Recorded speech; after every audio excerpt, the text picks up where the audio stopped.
ওয়াকফ আইন নিয়ে অশান্তিতে উদ্বিগ্ন সুপ্রিম কোর্ট। বুধবার এই আইনের বৈধতা সংক্রান্ত মামলার শুনানিতে এ নিয়ে উদ্বেগ প্রকাশ করেছেন দেশের সর্বোচ্চ আদালতের প্রধান বিচারপতি সঞ্জীব খান্না। অবিলম্বে হিংসা বন্ধ হওয়া প্রয়োজন বলে পর্যবেক্ষণে উল্লেখ করেন সর্বোচ্চ আদালতের প্রধান বিচারপতি সঞ্জীব খান্না। চলতি মাসের গোড়ায় সংশোধিত ওয়াকফ আইন পাশ হয় সংসদের উভয় কক্ষে।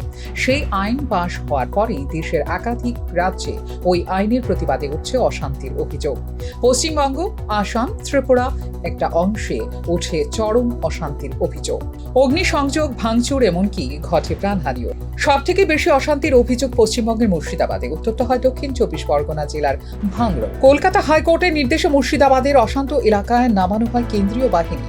এই আবহে সংশোধিত ওয়াকফ আইন সংক্রান্ত 100টির বেশি পিটিশন দাখিল হয়েছে সুপ্রিম কোর্টে। বুধবার সেই সমস্ত মামলার একসঙ্গে শুনানি ছিল সুপ্রিম কোর্টের প্রধান বিচারপতি সঞ্জীব খান্না, বিচারপতি সঞ্জয় কুমার ও বিচারপতি কে.ভি. বিশ্বনাথনের বেঞ্চে। এদিন প্রায় 2 ঘন্টার শুনানির একেবারে শেষে ওয়াকফ আইন নিয়ে নানা রাজ্যে অশান্তির ঘটনায় উদ্বেগ প্রকাশ করেন প্রধান বিচারপতি। বিষয়টি যখন সুপ্রিম কোর্টে বিচারাধীন, তখন এই ধরনের অশান্তি একেবারেই কাম্য নয় বলে পর্যবেক্ষণে জানিয়েছেন প্রধান বিচারপতি সঞ্জীব খান্না।